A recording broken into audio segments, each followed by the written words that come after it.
Puji Tuhan, selamat pagi, salam sejahtera bagi kita sekalian. Kembali kita mengikuti program Doa Pagi GPDI Budi Mulia. Bapak Ibu Saudara, sebelum kita merenungkan firman Tuhan, mari kita berdoa terlebih dahulu. Bapa yang kami kenal di dalam nama Yesus, kami datang ke hadirat Tuhan, berterima kasih, mengucap syukur. Sebentar kami akan membaca dan merenungkan firman Tuhan. Kiranya Roh Kudus menolong kami. Di dalam nama Yesus kami sudah berdoa dan mengucap syukur. Amin. Pembacaan ayat firman Tuhan dari Kejadian 37 ayatnya yang keempat.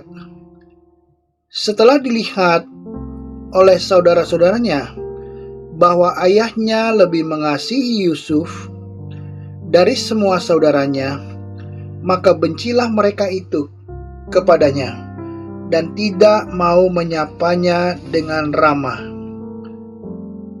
Bapak Ibu Saudara, kita tadi melihat satu kisah di dalam Perjanjian Lama bahwa ada permasalahan di dalam keluarga daripada Israel atau Yakub. Karena Yakub lebih mengasihi Yusuf daripada anak-anaknya yang lain. Hal ini menimbulkan kemarahan daripada saudara-saudara Yusuf, sehingga mereka menjadi marah dan mereka tidak mau menyapanya dengan ramah. Permasalahan dalam keluarga seringkali terjadi. Yakub atau Israel mempunyai 12 orang anak, tetapi dia menyayangi Yusuf. Dialah yang paling disayangi. Hal ini menimbulkan iri hati, cemburu. Kalau kita lihat, di dalam keluarga ini tidak ada damai sejahtera, tidak ada rasa damai. Tetapi firman Tuhan mengajarkan kita untuk mempunyai damai di dalam keluarga. Tidak ada perselisihan. Sebab itu kita harus belajar firman Allah sebagaimana tertulis di dalam Ibrani 12 ayatnya yang ke-14. Berusahalah hidup damai dengan semua orang dan kejarlah kekudusan, sebab tanpa kekudusan tidak seorang pun akan melihat Tuhan. Firman Allah mengajar kita untuk berusaha hidup damai di dalam keluarga, di dalam lingkungan tempat tinggal kita, atau dimanapun kita berada. Hidup damai, hidup rukun, tidak bermusuhan, sehingga kita dapat hidup tenang, sejahtera, sehingga ada kebahagiaan dalam hati kita. Setiap perselisihan seperti yang sudah kita baca tadi, selalu mengakibatkan hal-hal yang negatif, tidak baik, dan merusak hubungan, sehingga ada kemarahan di dalam hati. Tetapi pagi ini, kita akan melihat dua hal yang terjadi kalau ada damai di dalam hidup umat Tuhan. Yang pertama, orang yang hidup damai akan hidup dalam kebahagiaan. Matius 5 ayat 9. Berbahagialah orang yang membawa damai, karena mereka akan disebut anak-anak Allah. Puji Tuhan. Seandainya di dalam keluarga kita ada damai, di dalam lingkungan kita ada damai, maka kita akan menjadi berbahagia di dalam Tuhan. Mari kita berusaha menciptakan perdamaian. Tidak ada permusuhan, dapat akur, dan hidup tanpa berselisih dengan siapapun juga. Mungkin kita mengalami perbuatan jahat orang lain atau ketidakadilan. Kita harus hidup sabar untuk tidak membalas, sehingga damai itu dapat tercipta. Hati kita bisa tetap merasa damai kalau kita mampu mengendalikan diri kita.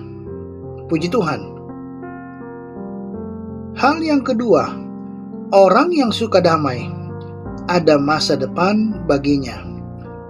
Dalam Mazmur 37 ayat 37, perhatikanlah orang yang tulus dan lihatlah kepada orang yang jujur, sebab pada orang yang suka damai akan ada masa depan.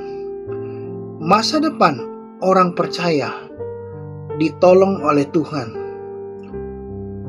Tuhan sanggup memberkati masa depan orang yang berharap kepadanya. Kalau pada saat ini kita sehat, kita mampu bekerja dan melakukan aktivitas, itu semua adalah anugerah daripada Tuhan.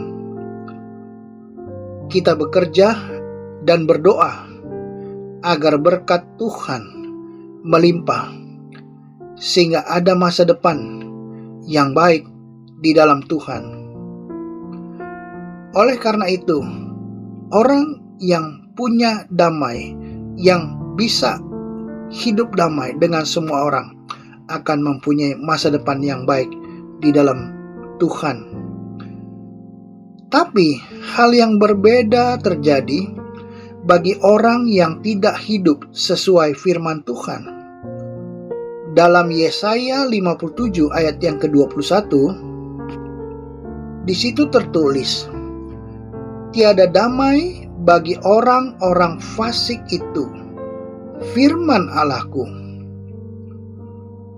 Perbuatan fasik atau jahat tidak sesuai firman Tuhan akan membuat mereka tidak punya rasa damai dalam hati mereka.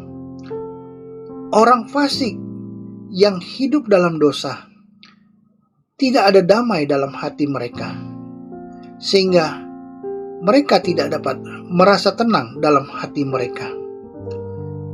Ada perasaan yang menuduh karena rasa bersalah yang mengikuti. Setiap orang fasik akan mendapat penghukuman dari Tuhan. Mereka takut mengalami penghukuman daripada Tuhan. Mereka tidak akan mendapat damai sejahtera. Mari, selama masih ada kesempatan, mari kita datang kepada Tuhan. Kita gunakan waktu kita untuk mencari Tuhan, sehingga damai daripada Tuhan memenuhi hati dan pikiran kita. Jangan sampai kita hidup dalam kefasikan, karena tidak ada kedamaian bagi orang yang fasik. Di dalam Roma 14 ayat 19, sebab itu marilah kita mengejar apa yang mendatangkan damai sejahtera dan yang berguna untuk saling membangun. Mari kita mengejar kedamaian, hidup rukun dengan sesama, hidup tanpa pertikaian, tidak ada perseteruan dalam keluarga, sehingga hidup kita menjadi berkat. Puji Tuhan, mari kita tetap taat dan setia, sekali Yesus, tetap Yesus. Amin. Mari kita berdoa. Bapa di dalam sorga, hamba berdoa bagi setiap mereka yang mengikuti program doa pagi GPDI Budi Mulia.